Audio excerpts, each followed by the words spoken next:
in India, the idea of a nation and a nationalism cannot be really understood clearly unless we bring in the cultural and religious or spiritual aspect of or angle of looking at India's history. Only by looking at India's history from a political and economic perspective will not help us to understand what nationalism or Indian nationalism really is. You see, for this reason, it is sometimes prudent. Some authors have been thinking in these lines in recent times to not use the term nationalism at all, and instead replace it with Indic terms such as Shadeshikota or Swadesh Priti. These are Bengali terms, but they can very easily be translated or be used in other Indic languages such as in Hindi or Marathi, with slight changes, because the basic root and the basic words, the basic vocabulary remains the same, almost the same in most Indic languages.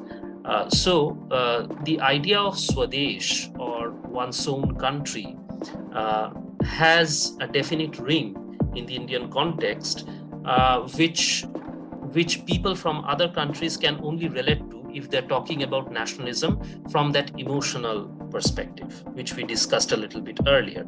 So if we are talking about nationalism from only a political and economic historical angle, then we will lose this particular aspect of emotion in understanding nation, the concept of nation, and the idea of nationalism altogether.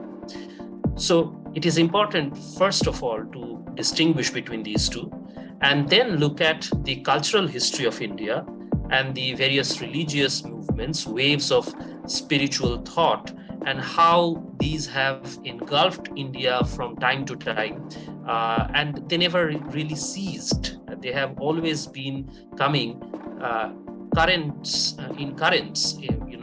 across centuries, and various leaders, thought leaders, religious leaders, spiritual leaders have been leading the Indian people in thinking about the nation as a whole through specific acts, such as their pilgrimages, such as the establishment of mutts and temples, and also by establishing links between various parts of the country through various acts of these kinds. And therefore, without understanding the cultural and religious aspects of Indian history, we cannot really understand what we mean by Swadesh, or, for the want of a better term in English or other European languages, nation or nationalism. The other challenge in creating a historiography of revolutionary nationalism is that many of the resources that are available as primary sources and even secondary sources for a good many cases are available only in Indic languages, and especially in languages like Bengali, Punjabi, and Marathi. And also, of course, some resources are available in Hindi, Gujarati, and various other languages, in Tamil also. So I would suggest that those of us who are thinking of looking at Indian historiography in the modern era, and those of us who are desirous of doing something about the historiography of Indian nationalism and revolutionary nationalism in particular, take up the study of a particular Indian language from the few languages that I just mentioned. Bengali is very, very helpful in this regard, because we get to see a lot of personages, a lot of figures who feature from Bengal, both in the 19th century and also in the first half of the 20th century, which are two most critical periods in our understanding of revolutionary nationalism and Indian nationalism as a whole. but also other languages such as Marathi, Tamil, Punjabi, Hindi. These languages become essential. So we need to have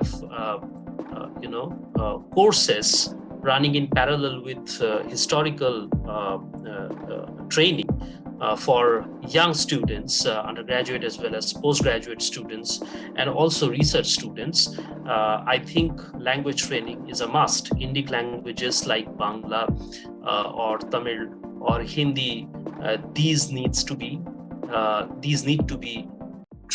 given to the researchers, as essential tools for them to dig into the material of historiography.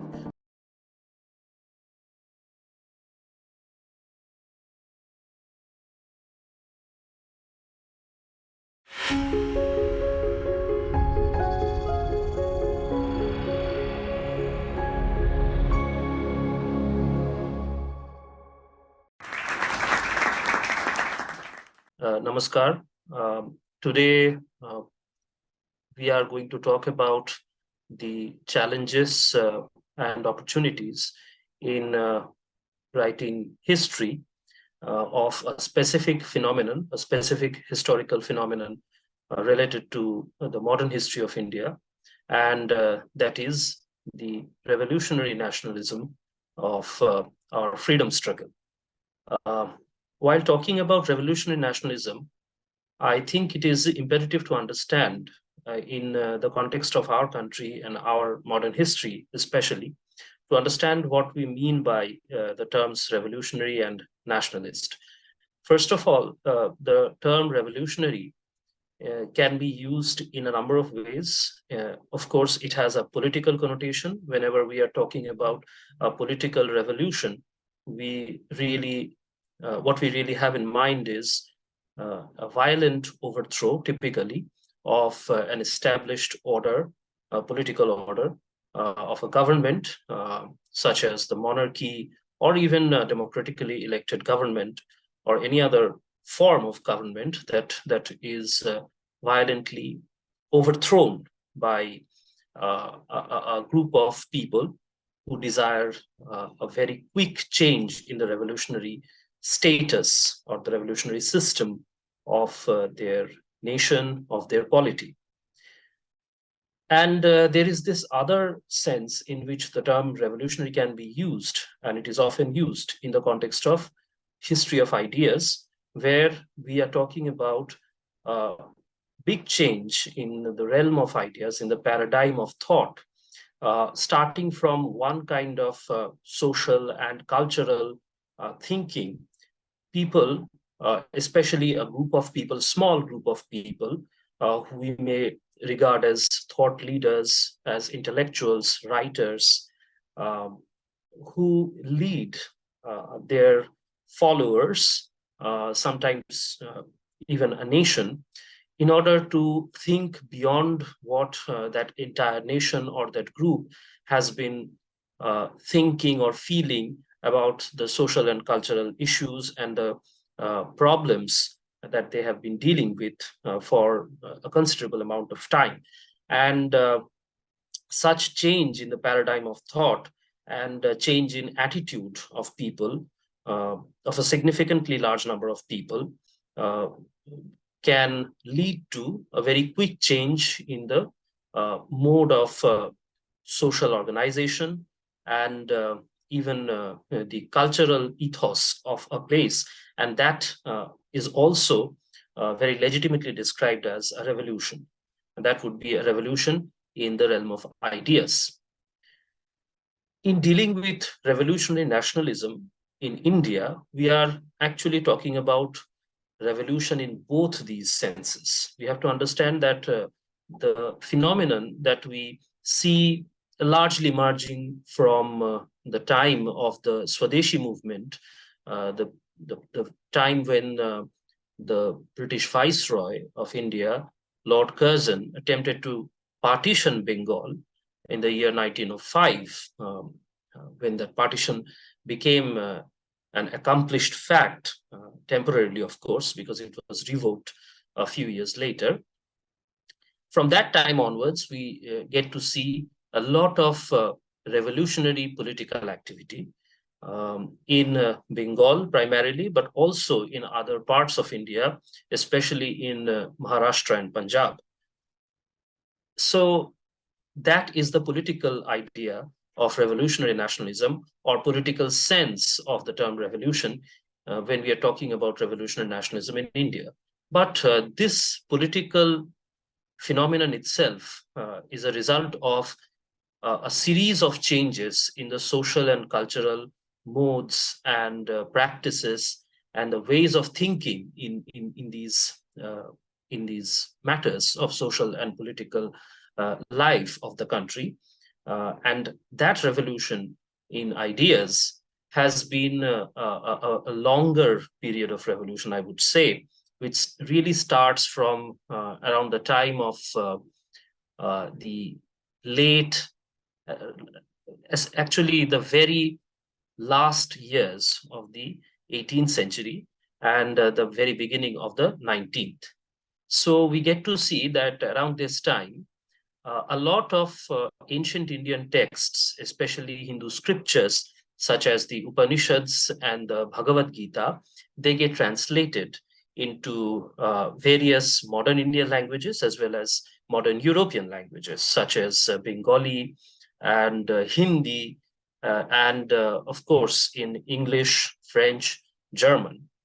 And as a result of all these translation activities, we see a lot of new thought emerging from Bengal and Madras and Bombay presidencies, these three presidencies where the British rule, the colonial British rule, had taken a much more stable form compared to other parts in India for historical reasons.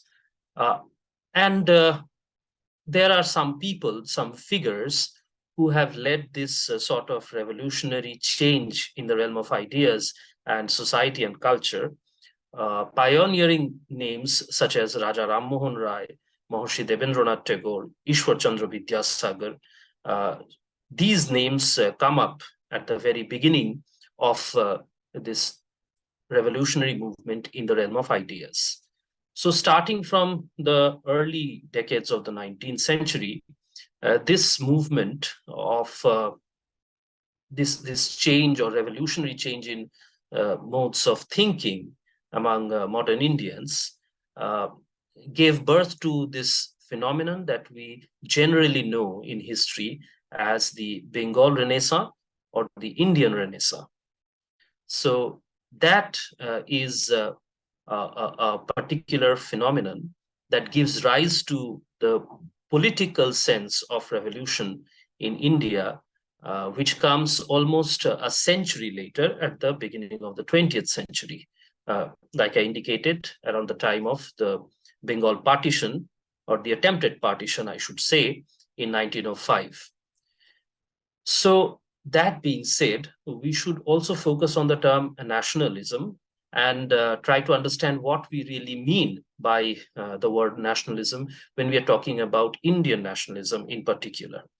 You see, nationalism has a very definite meaning in the Western half of the world, in Europe especially, where nations were born out of the ruins of the Roman civilization or the Roman Empire, to be more precise.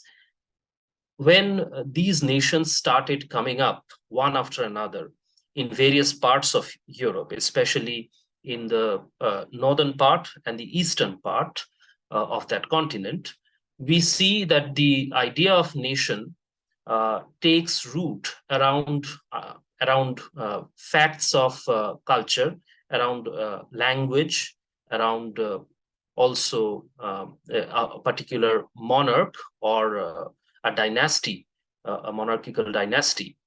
And these nations then modernize themselves with the passage of time. And by the time we have the Industrial Revolution, these nations have taken a much more definite and very concrete form, political form, in which we get to see them more or less in the same way in today's world as well. So nationalism in Europe has this particular history of development. Now, coming to the Indian context, when we are talking about Indian nationalism, we should understand that the word nationalism has, even in European context, two kinds of, or I should say, it has two pillars on which the very idea of nationalism stands. One is this political history, which gives birth to nations around certain features of a nation or a geographical area. People rally around a language, linguistic unity, or they rally around a dynasty, around a monarch, and therefore nations take birth. That has been the typical historical experience in Europe. But in India, it is a bit different because India has always been um, a host to different ethnicities which differ with each other in very diverse ways in terms of their linguistic features, in terms of the food, and also sometimes in terms of the deity or the divinity that they worship. And therefore, despite all that differences, all those cultural, linguistic, and sometimes even religious differences, there has been some kind of unity between all these ethnicities that have been living in India for a long time, that helped them assimilate together for a long period of time. And it is very difficult to put one's finger onto this particular thing, which is keeping all the various ethnicities in India together and making it a nation in a very real sense. To be frank, this sort of concept or this sort of idea, which basically binds various linguistic and ethnic identities together, is always difficult to identify. This has been a case in certain European nations as well. You have the European nations like Switzerland, where more than one linguistic identity reside together. People who are French-speaking, and then there are German-speaking people. These people have come together and they have formed a specific national identity, the Swiss national identity, and they're living together as a nation. So it is not entirely exclusive to India, to be honest, but in the case of India, this challenge is much more pronounced than any other nation in the world, I think. But apart from this political idea of nationalism, there is another aspect to it, which is more emotional, because nationalism has to do with the love that people have for their country, an individual or a group of people, where the concept of love for country, love for land plays a very important role. And it is this specific aspect of love for country that makes it very, very difficult for us to articulate what nationalism really is. It makes it very difficult to point our finger on a specific, concrete, physical thing. It's not merely abstract. It's not a concept, so to speak, but it is an emotional. It is an emotional aspect, because of which we find it difficult to articulate, to explain what nationalism really is. And in the case of India, like any other nation in the world, this aspect has played a very great role in the nationalist movement, and particularly in the revolutionary nationalist movement. So I think by now we have discussed the various implications and meanings of the two terms, revolutionary and nationalism, which together constitute the topic that we have started discussing today. Now, Before I go into discussing the challenges first, and then we can talk about the opportunities of constructing a historiography or writing history of this revolutionary nationalist period in India, let me take a brief pause and throw open the space for questions or comments from the audience. Maybe you can raise questions related to whatever we have discussed so far, rather than unrelated events or threads of thought, so that we can clarify this very quickly and then go over to the next topic, which is the challenges in writing the history of nationalist movement, the revolutionary nationalist movement in particular. As you discussed about the basic differences between the Western interpretation of nationalism and the Indic perspective through which we perceive our nationhood and nationalism, there's always a debate that nationalism or the concept or the ideology of nationalism was not centric, or it did not originate in India. So whenever today in contemporary times, when we have a discussion around this subject, there are certain individuals who are of the view that nationalism is not an Indian concept. And so it's a very modern, has a very modern origin, and it is in general a Western import. So what is your take on the same? Yes, thank you for raising this particular aspect of the discourse on nationalism in our country, Ritul. I think what you have pointed towards is a case of confusion in the realm of ideas with regard to the nationalism that we have seen in India. The point that I was trying to make in the first part of our discussion today about the distinctions of the history of nationalism and nation itself in Europe and in India has something to do with this. Most of the cases we see the history of nations and history of peoples are written from a political and economic perspective, exclusively political economic history of a place is regarded as the history of that place. And that has created a lot of trouble in understanding the concept of nationalism, or rather, because we have also said that it is no mere abstract concept, but also a feeling. Let me describe it as the feeling of nationalism with which we very strongly relate to as nationalists in India. And this is true for nationalist historians and nationalist cultural critics as well. So in India, the idea of a nation and a nationalism cannot be really understood clearly unless we bring in the cultural and religious or spiritual aspect of or angle of looking at India's history. Only by looking at India's history from a political and economic perspective will not help us to understand what nationalism or Indian nationalism really is. You see, for this reason, it is sometimes prudent. Some authors have been thinking in these lines in recent times to not use the term nationalism at all, and instead replace it with Indic terms such as Shadeshikota or Swadesh Priti.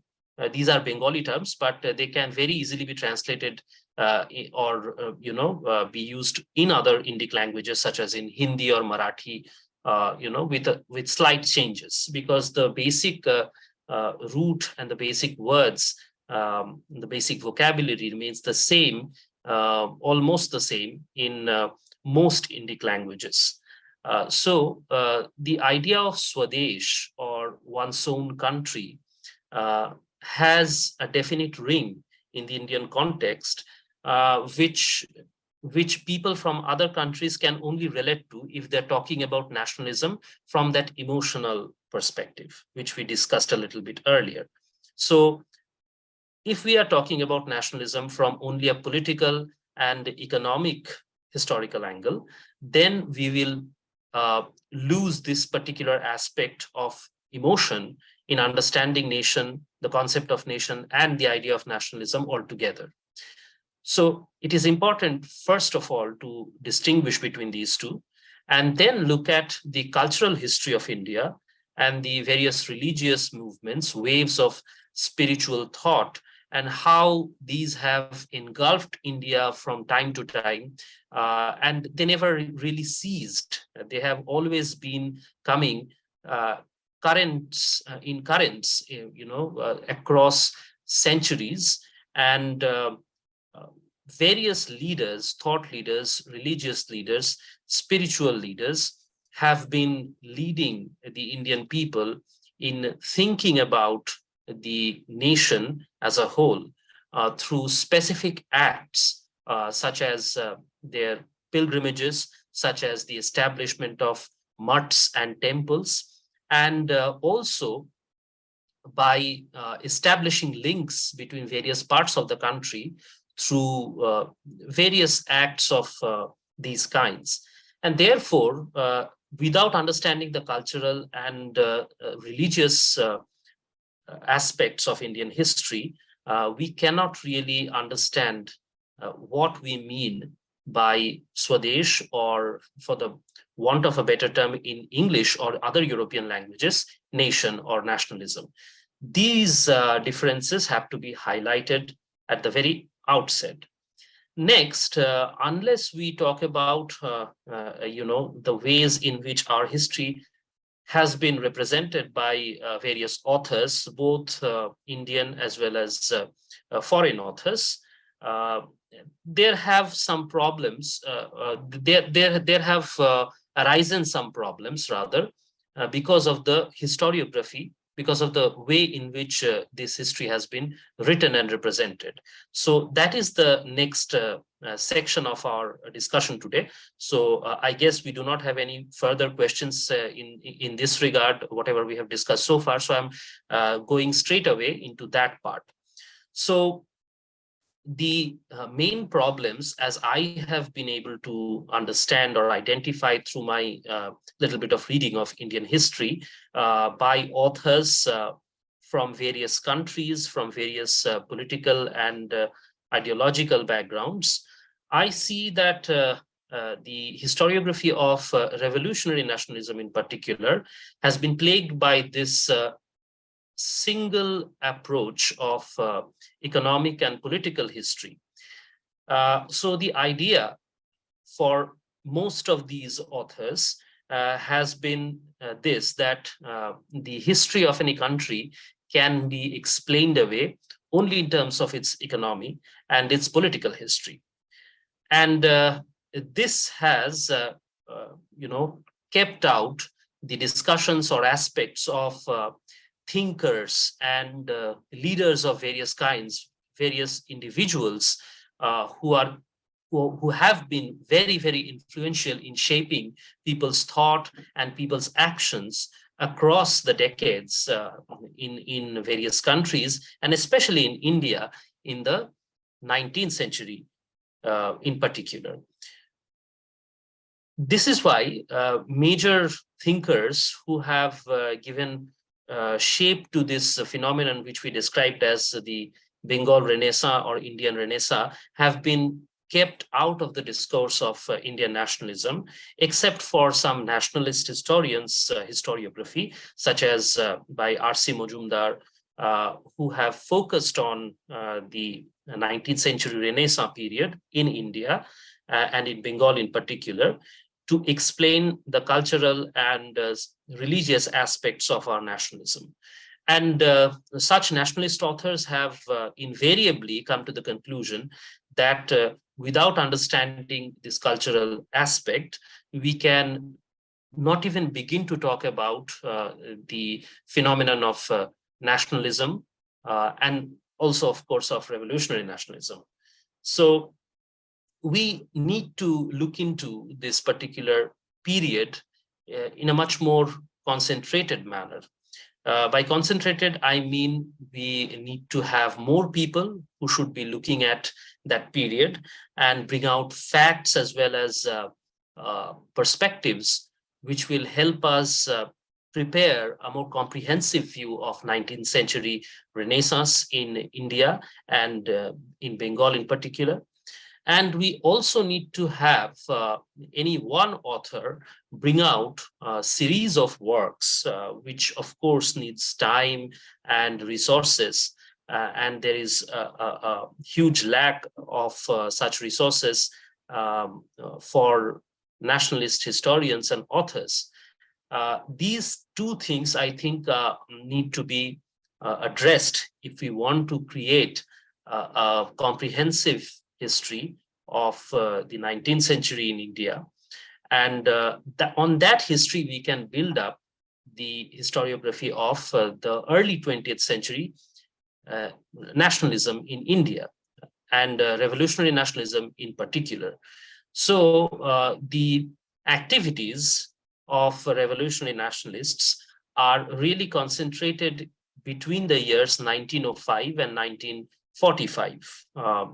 So these 4 odd decades are very important. They're crucial years to look at the phenomenon of revolutionary nationalism in India as a whole.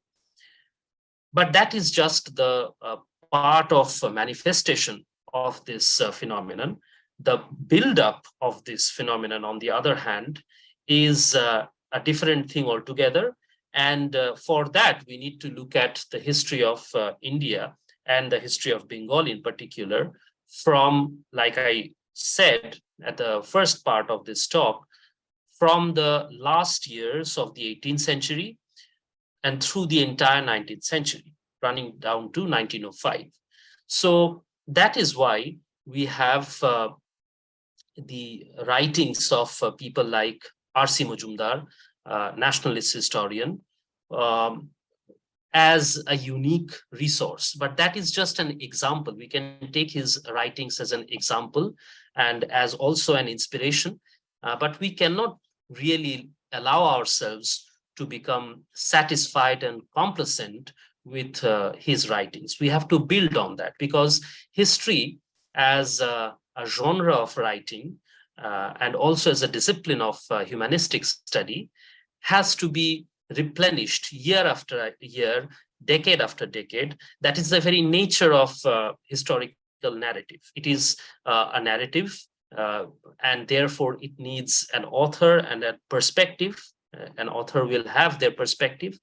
For a nationalist perspective in particular, I would urge young people who are currently studying history or other fields in the humanities to really look at this problem of not writing new accounts of our nationalism, of our freedom movement, and of the revolutionary nationalist movement in particular.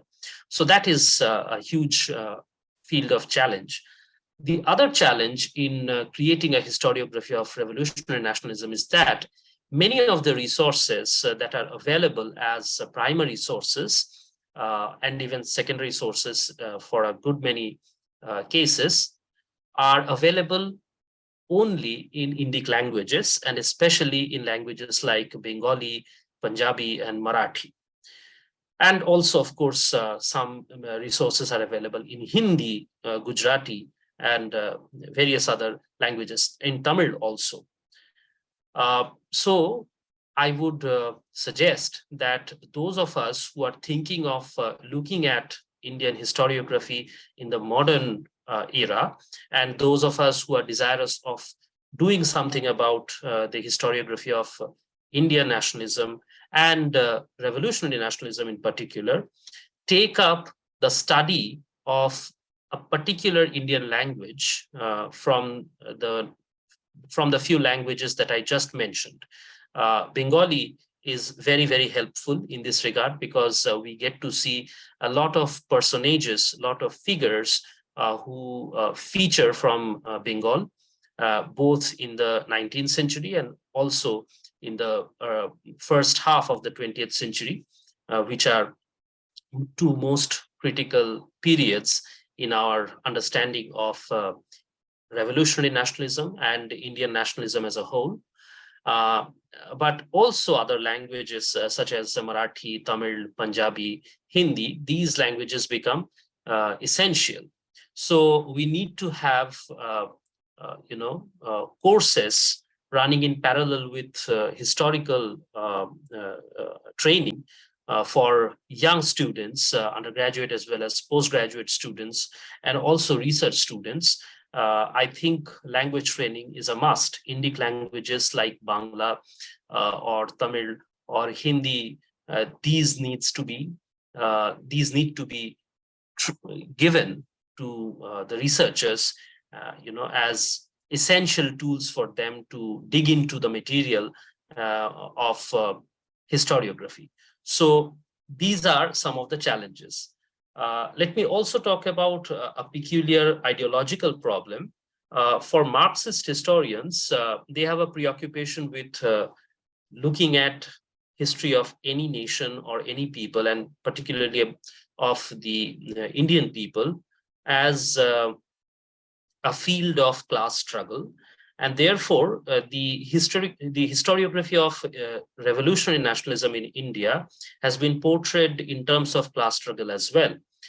I will give you one example of how this sort of portrayal has played out in actual historiographical writing. So we get to see the class called Bhadralok. These are basically middle class Bengalis, and they are typically from the so-called upper castes in Bengal, who are at the forefront of taking up the English language and the English liberal system of education in the early half of the 19th century and onwards. In the entire 19th century discourse is mostly dominated by people from this class, if this can be at all described as a class. So the general tendency of such Marxist historians in explaining the phenomenon or the rise of the phenomenon of revolutionary nationalism is to portray the Bhadralok class as, a group which is in the advantage of learning, advanced learning in English and the English liberal system of education. And therefore, because they have taken up this modern education as the pioneers and before any other groups in India, they had, according to the Marxist historians, they had nurtured hopes of getting very important positions in the British colonial bureaucracy that had been running the country. And because that hope did not really fructify, and only the lower bureaucracy was accessible to this Bhadralok class, therefore, a lot of discontent, a lot of anger got generated in this particular section of Bhadraloks, and therefore that resulted into an outburst in the form of revolutionary nationalism. This, narrative in terms of the class struggle and looking at any and every historical phenomenon as the result of reactions of particular classes or castes to various kinds of reasons for their resentment, out of resentment, is extremely one-sided, to say the least. First of all, this does not take into consideration the role of various personalities who have been instrumental in shaping the thought and behavior, the attitudes of people, Bhadralok or otherwise. And it also disregards the evolution of the society as a whole through the historical process that entails political, social, cultural, every aspect of human activity.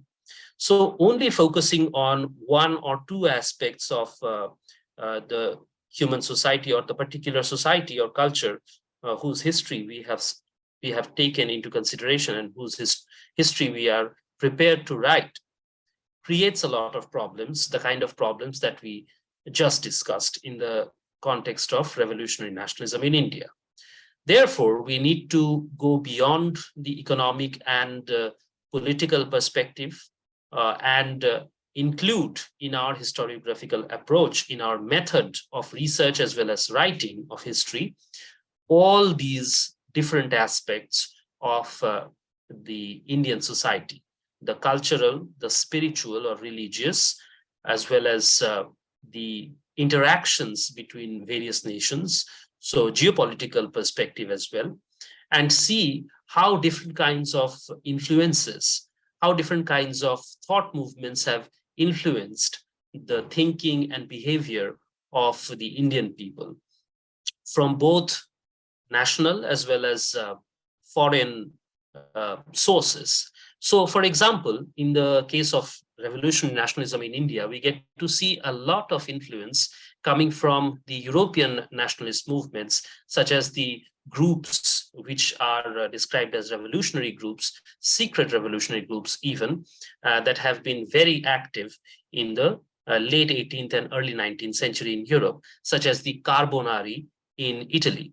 That has been one group that has led revolutionary activities in Italy, and their activities, their stories had created a lot of stir in the Bengali society in particular, but also in other societies that had been pioneers in the in owning or in adopting English education in the beginning of the 19th century.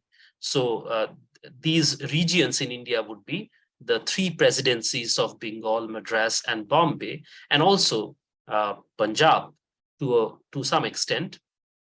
These regions had taken up the history of revolutionary nationalists in Italy as sources of inspiration for their own revolutionary thinking and actions in India. Apart from the Carbonari, as a group, there were individuals who had shaped the thought and behavior and political designs of various Indian revolutionaries.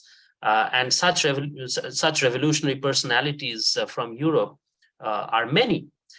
We get to see the example of Garibaldi from Italy, and also Mazzini, again from Italy, but also of Napoleon himself. Napoleon, who was a big influence on personalities like Raja Ram Mohan Rai, who has been the first person in leading revolutionary changes in the realm of religion and society in India. And in a way, he started a chain reaction, which resulted in a complete change in outlook among the Bengalis and also in other people, certain other people in India, giving rise to the Indian Renaissance. And we get to see, as a result of this, many of the figures from Indian history, from modern Indian history, such as Swami Vivekananda, paying homage to figures like Raja Ram Mohan Rai, acknowledging their roles in igniting the revolutionary thought in the Indian minds. And therefore, it is important for us to understand these connections and links of influences of individuals from Indian history, from modern Indian history, as well as from modern European history. Many historiographical accounts written by Marxist historians in particular have not taken this aspect of the influence of individuals and revolutionaries and groups of revolutionaries, secret societies, political parties from other countries into account. And therefore, a large gap in our historiographical approach has been created, which needs to be filled by a new generation of historiographers, of authors who will be writing and commenting on the period of revolutionary nationalism in India. So again, I would like to take a pause because we have now come to a sort of well-rounded discussion of the challenges of writing history of this particular phenomenon, revolutionary nationalism. We can take a few questions from the audience and then go over to talking about opportunities. Thank you, Sreejit, for your comments on the challenges present in the current historiography. So I had one question with regard to the Bengal Renaissance. As you quoted several thought leaders, including Swami Vivekananda and Raja Ram Mohan Roy. So this question is in regard to the works and the contribution of Raja Ram Mohan Roy. We see in today's times that there's a lot of confusion when we speak about Raja Ram Mohan Roy in particular, and there's a lot of criticism. So I would like to ask you directly that what is the basis of such criticism? Is it a kind of confusion we Indians suffer from since independence, that we fail to kind of identify our real heroes, or there is a lack of understanding when it comes to people from that period? Yes, Ritul, you are right in identifying this confusion. It is actually a confusion in the ways and structures of thought, and also about locating the right sources of inspiration behind our nationalism in the modern era. You see, there are two sides to this. One is one aspect of this confusion is trying to locate anything that has inspired our nationalist activities in the political realm and also in the cultural realm in the late 19th or early 20th century.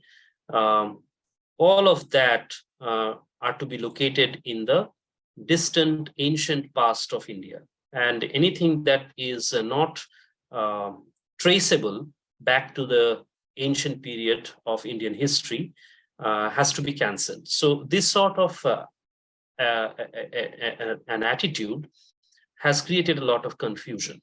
Secondly, the inability, or I should say the unwillingness, more than inability, it's actually a mental barrier. It's an unwillingness to acknowledge the role of foreign influences in shaping our modernity in India and giving rise to the modern version of Indian nationalism. Has also been another source of this confusion.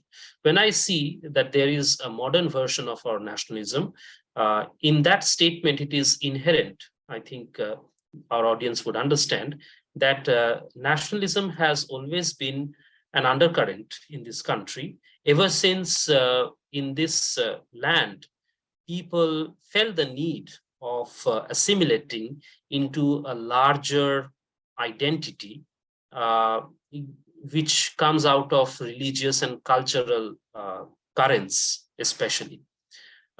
Mainly from religious and cultural currents, this idea of oneness or togetherness emerges. But for the modern era, it is important to construct and channelize that undercurrent of national identity and national feeling to political forms. Otherwise, movements become impossible. You see, it is one thing to have a movement in the realm of ideas and sustain it, but that is heavily dependent on individuals like thought leaders and geniuses. And after a point, after a few decades, such thought movements fizzle out simply because individuals are no longer available around us. So therefore, in order to sustain the revolution that has been started by thought movements in the realm of ideas, we need to channelize them into political shapes and forms. We have to transform revolutions in the realm of ideas into political revolutions, that is to say.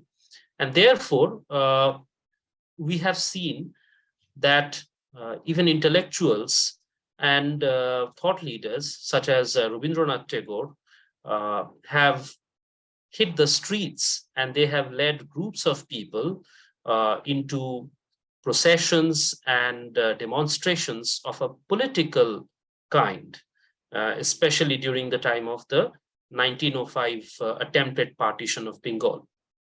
So it's important to understand that we need to acknowledge the various sources of influence that have shaped our modernity, and especially the modern avatar of Indian nationalism. I will again highlight this, that nationalism in this country, like any other country which has the potential to become a nation, is always there as a substratum of national identity, and it only needs inspired individuals and specific times in history, specific points in history, when those undercurrents can surface and take the form of political movements. And these political movements become mass movements because of the participation of large numbers of people, and that results into changes in economic and political terms. So the manifestation is mostly economic and political, but the influences are of various kinds, ranging from culture, religion, spirituality, the arts, and also the influence of geniuses, thought leaders from both the country in whose context we are talking about nationalism, as well as from outside of such countries. So that has been, the major source of confusion of trying to locate anything that is good and that is inspiring in our nationalism, or whatever has given rise to our nationalism in late 19th and early 20th centuries, has to be or can be located or can be traced to ancient Indian sources. It is not so. It is very true that the translation of the Vedic and especially Vedantic texts, such as Upanishads and the Bhagavad Gita, has played a very important role in instilling a new confidence in the Indian people in their own culture, because they started to see the kind of respect that these texts have demanded from foreigners, and especially from the people who have been ruling over us, the Europeans. And therefore, this confidence has grown up in the early 19th century and even late 19th century Indians, who started to feel the need of reorganizing as political entities and forming political movements, so that nationalist movement becomes a reality and India can actually claim political sovereignty as well as cultural sovereignty, which is very important in order to sustain political sovereignty in the first half of the 20th century.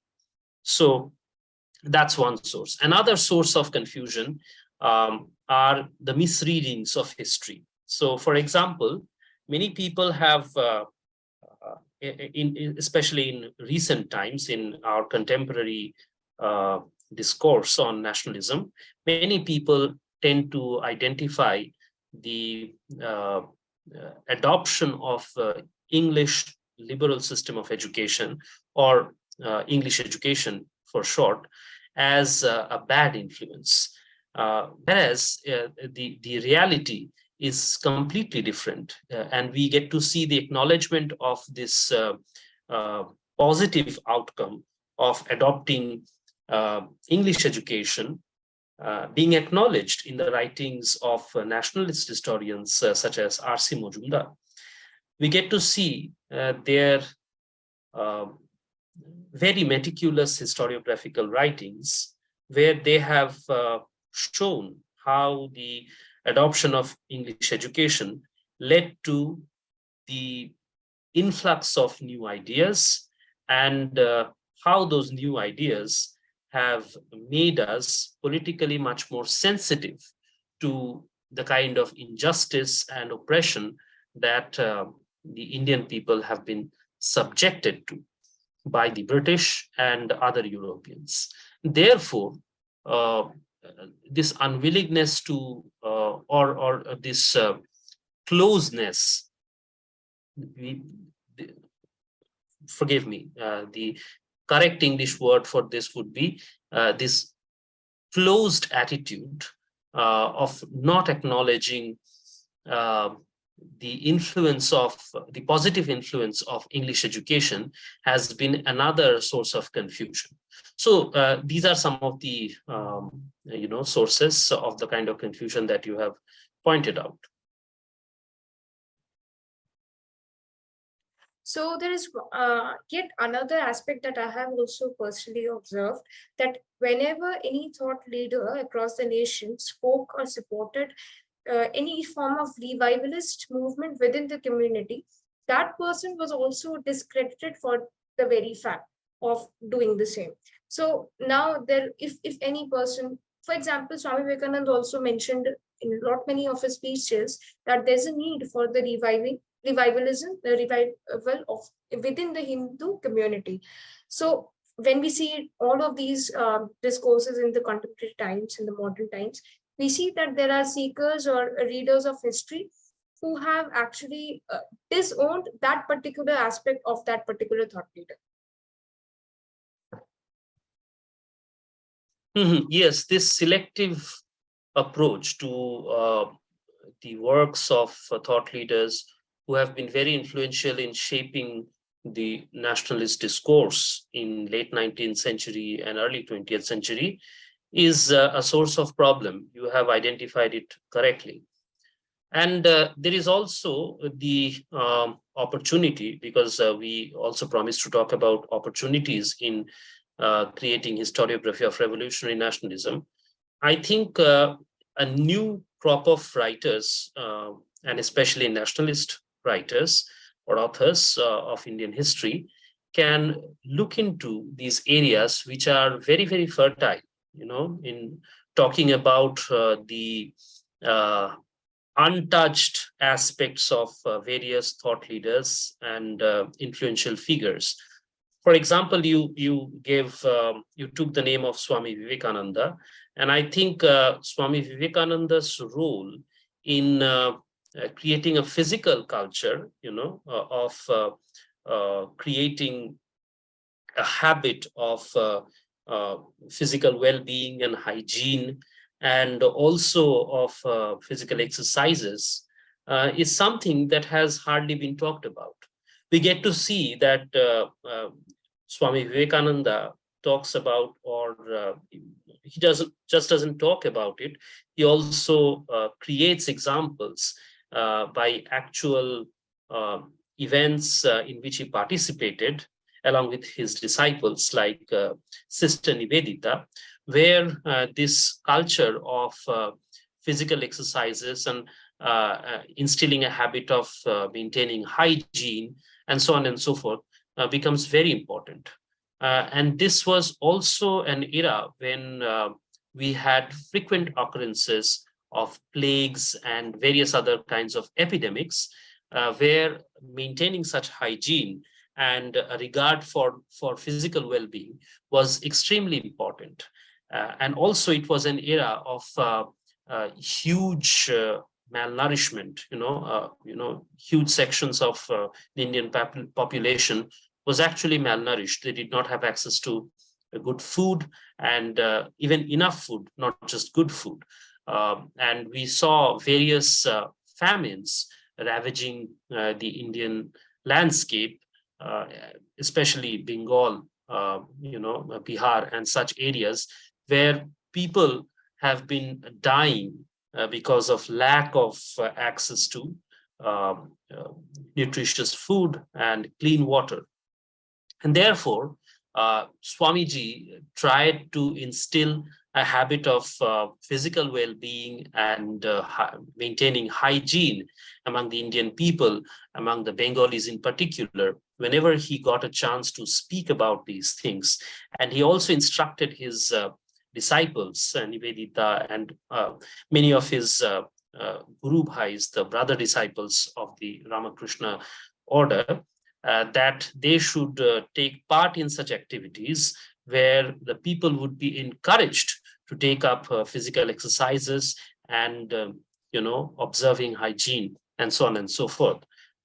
This had a very profound impact on the minds of the first revolutionaries in the initial years of the 20th century. In the first decade of the 20th century, we get to see the barrister P. Mitro, who took a very important initiative to establish the Anushilan Shomiti. So Anushilan Shomiti derives its name from the concept of Anushilan, or Anushilan in Bangla, which occurred in the writings of Bankim Chandra Chatterjee, the author of Anandamath, in which the song Vande Mataram had occurred. So when Bankim Chandra talked about the concept of Anushilan, what he was trying to explain was really that the well-being and fulfillment of human life can only be achieved by a holistic approach of an all-rounded development of the mind, the body, and the spirituality and aesthetic proclivities of human beings. And he had different terms in Bangla for all these various aspects of development of the human individual. And building on his ideas, which were only available in a theoretical form in the realm of ideas, people like P. Mitro, they tried to build actual associations of people, organizations, where such ideas could be put into practice. And Anushilan Shomiti took birth out of such efforts, precisely. So we get to see that people in the Anushilan Shomiti were not only exposed to revolutionary ideas, and their sense of nationalism was honed through cultivating an intellectual culture and discussion of nationalist politics, but also through physical exercises, through maintaining a healthy food habit and maintaining hygiene. So this aspect should be brought out and highlighted more and more in our discourse of nationalism. I don't think this has been discussed in a major way in our discourses, even by the current crop of nationalists.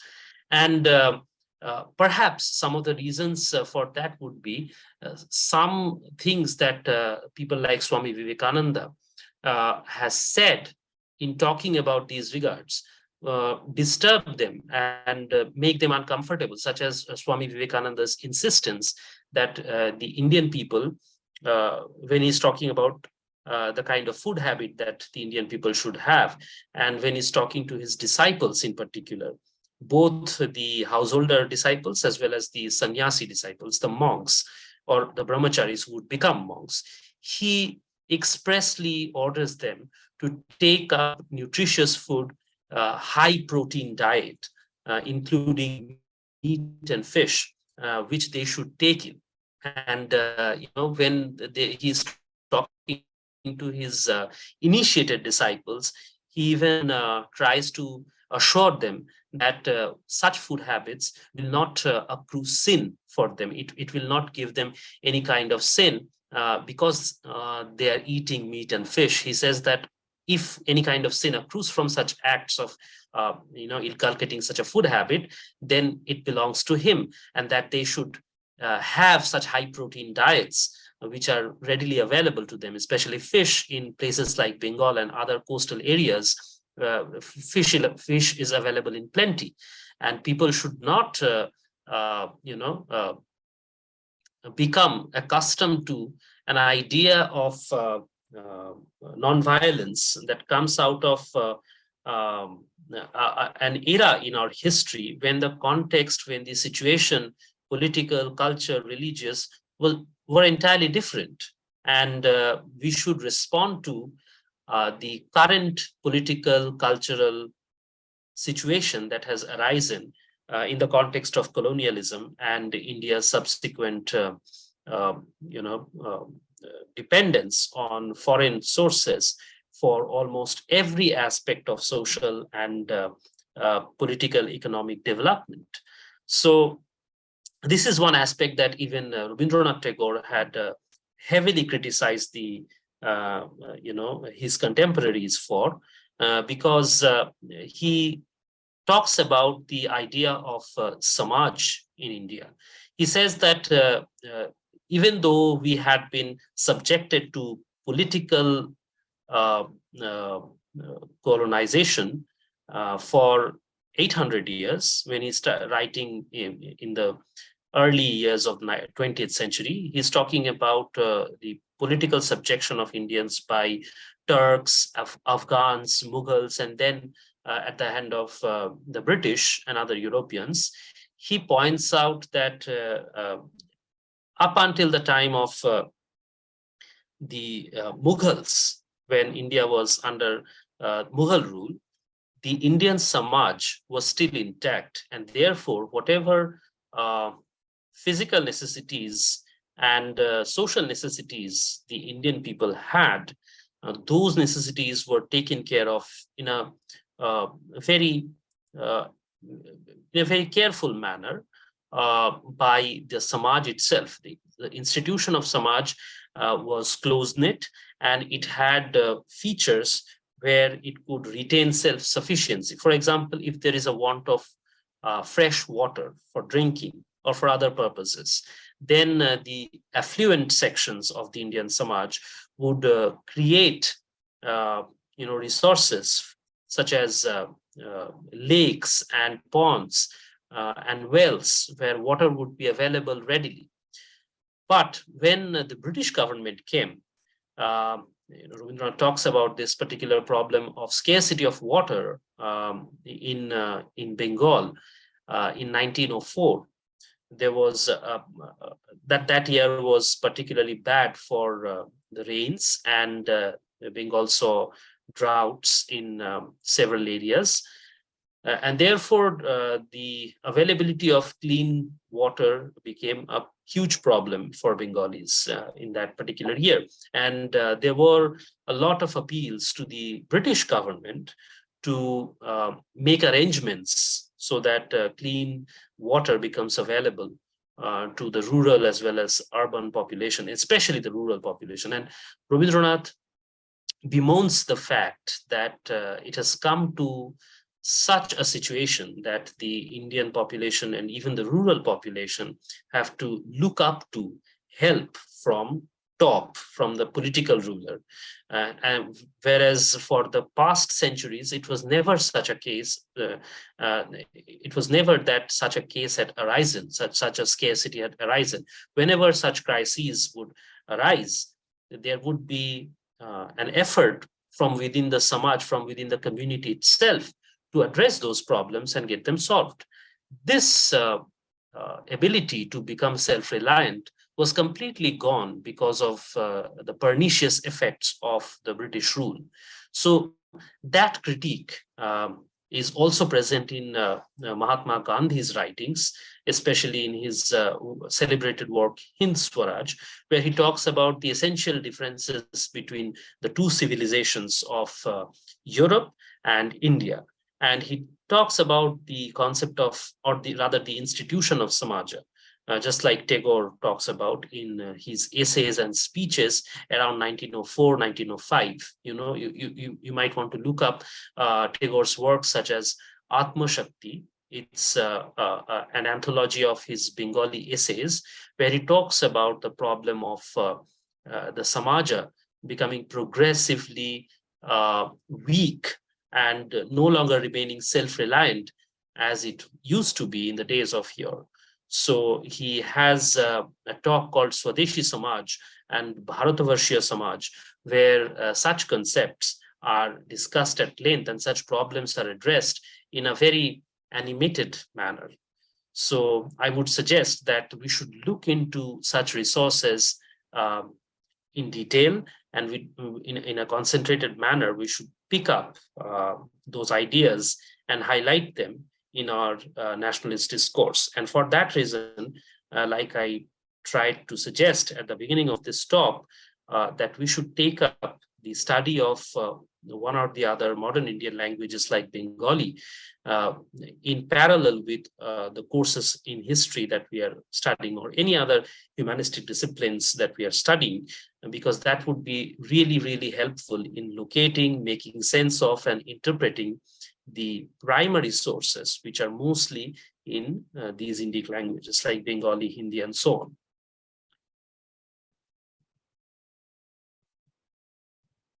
Right. Even I was thinking on the same lines as you suggested, taking up any one language or two maybe to understand the original writings.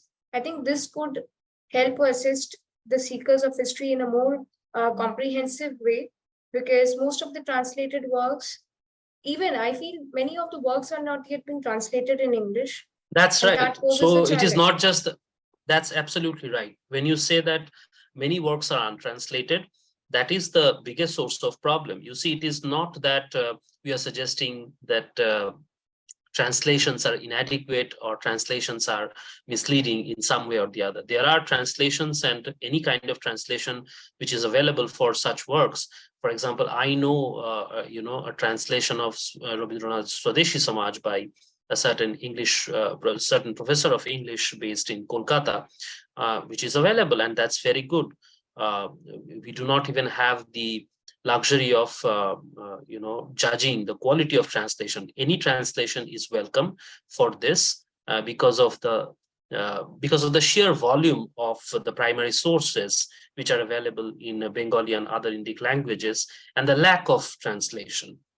So the very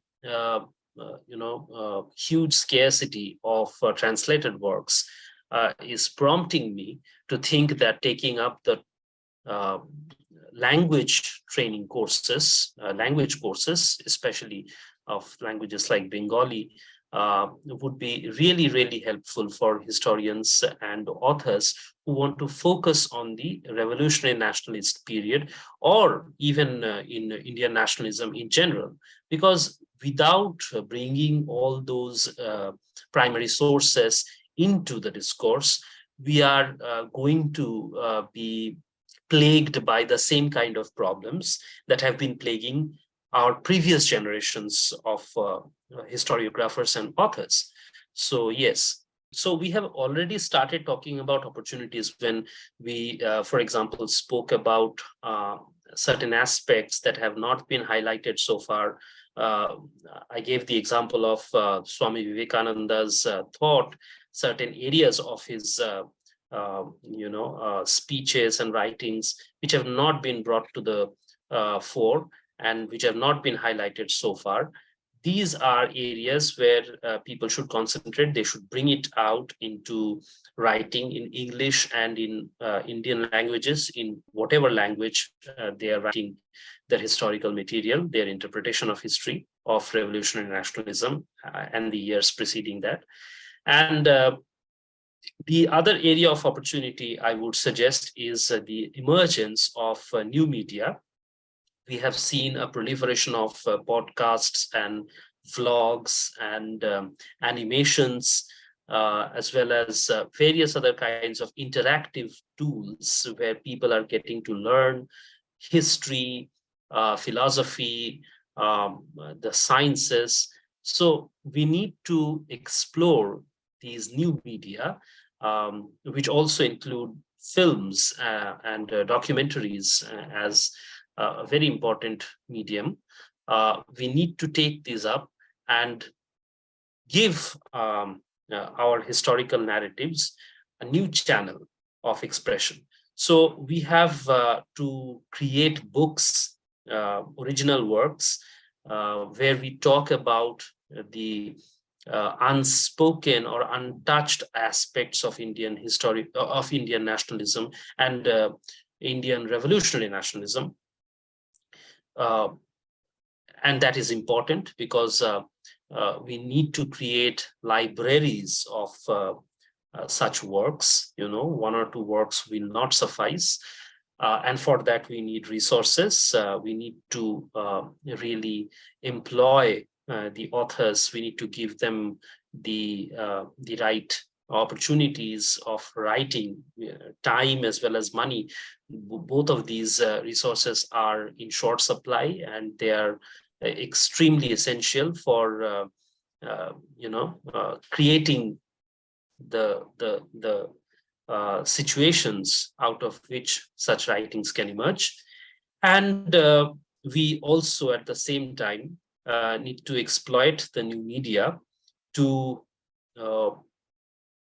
fill the discourse in the nationalist as well as other discourses which are not necessarily of a nationalist inclination. We need to capture the space of discourses about Indian history by using these new media. So new media remains a great field of opportunity, because we have seen that a lot of focus on medieval history of India and ancient history has been given to people or groups who are creating such content. But we haven't seen as many examples in the field of modern Indian history, where new media has been utilized in a very creative manner. So therein lies the challenge in talking about modern Indian history and about the historiography of revolutionary nationalism in India. We need to own these expressions. We need to be creative. We need to be forthright and present our views through various medium, and not just confine ourselves to writing books. But writing books is primary. You see, the creative use of new media can only happen if you have the material available in the form of books. So if we think that we can neglect the work of writing books about Indian history, and these, by books I mean scholarly as well as popular books. So we have seen a crop of contemporary authors who are writing popular history, but popular history is not enough, in my opinion. I think we need to come up with scholarly monographs which focus on this particular period of nationalist history in India, in revolutionary nationalism. So, which is why I myself took up the project of writing this book about the Agni Yug revolutionaries from 1905 to 1945. This is a particular period when revolutionary nationalism was most intense, and therefore I decided to focus on that period. And hopefully by the end of this year, we will see my book coming up in this regard.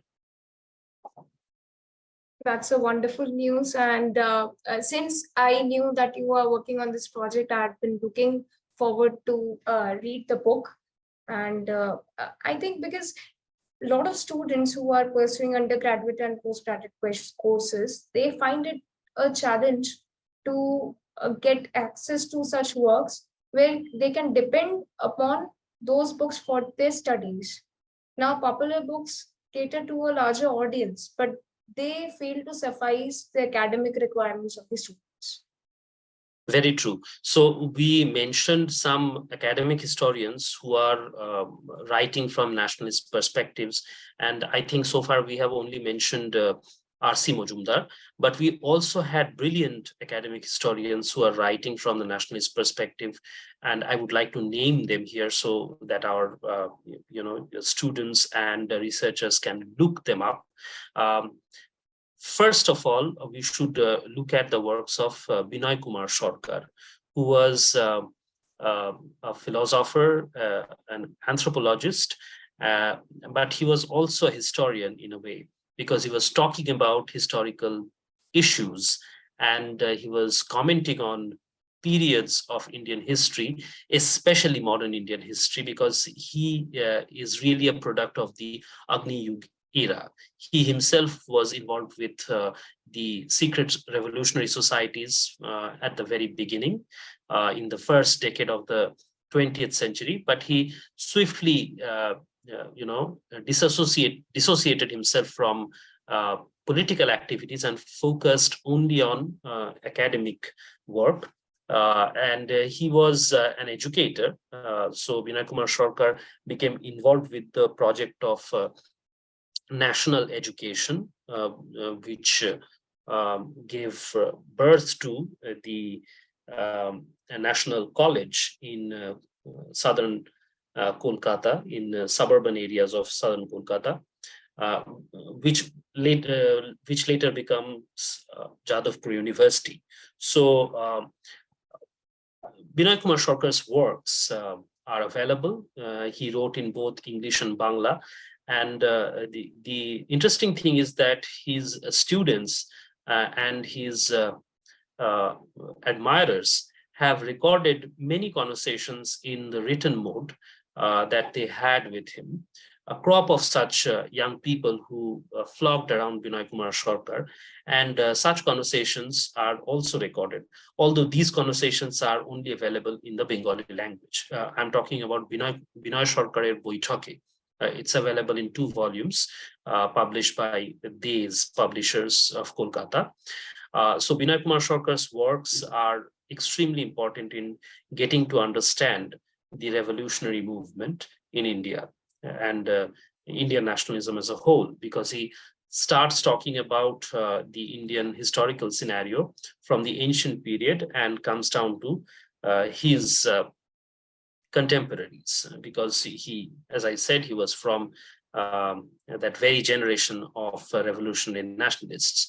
Next, from among the students and admirers of Binoy Kumar Sarkar, we get to see professors Uma Mukhopadhyay and Haridas Mukhopadhyay. They again are from Calcutta, and they have been very renowned academics in the University of Calcutta. And the good thing is that they have written in both English as well as Bengali. Their material is available in both these languages, and they focus exclusively on the nationalist movement. And a number of their books on revolutionary nationalism, on Swadeshi movement, and the cultural history of our nationalist movement are available in in soft copies as well as in the form of physical books in the market. So we need to look into their works. These are a few examples that spring to my mind right at this point in time. Of course, if any other names come up in my mind, I will mention them. But while talking about revolutionary nationalism, I think it is essential to read up the works of these people. R.C. Majumdar, of course, R.C. Majumdar again comes from the time of Professors Uma and Haridas Mukhopadhyay. They are contemporaries, and Binoy Kumar Sarkar's generation was, a little older than theirs. So they are basically from the generation of students of Sarkar. Therefore, Binoy Kumar Sarkar's work, along with R.C. Majumdar's and the professors Uma and Haridas Mukhopadhyay, these give us, very important factual as well as perspectival analysis of Indian nationalism. I think the sources you quoted would take a lot of time for any student to go through. So initially, these would form a base for understanding the nationalistic movement. And really speaking honestly, there aren't any contemporary sources that we can fall back to as compared to the works of R.C. Majumdar. Till today, it stands out to be one of the most credible sources of information. That's true. Although we have other forms of writing, such as memoirs by the revolutionaries themselves, when they have written about their experiences of participating in the revolutionary nationalist movement, their time in jails and their travails, even outside of the jail, when they have come out of the incarceration by the British colonial government. They have talked about those in the form of autobiographies and memoirs. But these are merely sources of history, and they are not historiography itself. For historiographical work and for academic historiography, not popular history, we need to have more and more works coming up in the lines of the examples set by the names of authors, which I have already mentioned, R.C. Majumdar, Uma and Haridas Mukhopadhyay, or Vinay Sarkar. So thank you so much, Sreejit Datta, for taking out time for this session.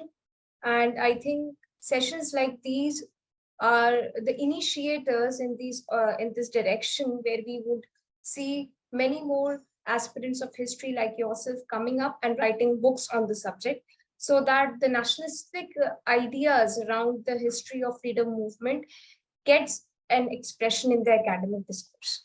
So with these words, I thank you again for joining the session today and enlightening the listeners with your wisdom.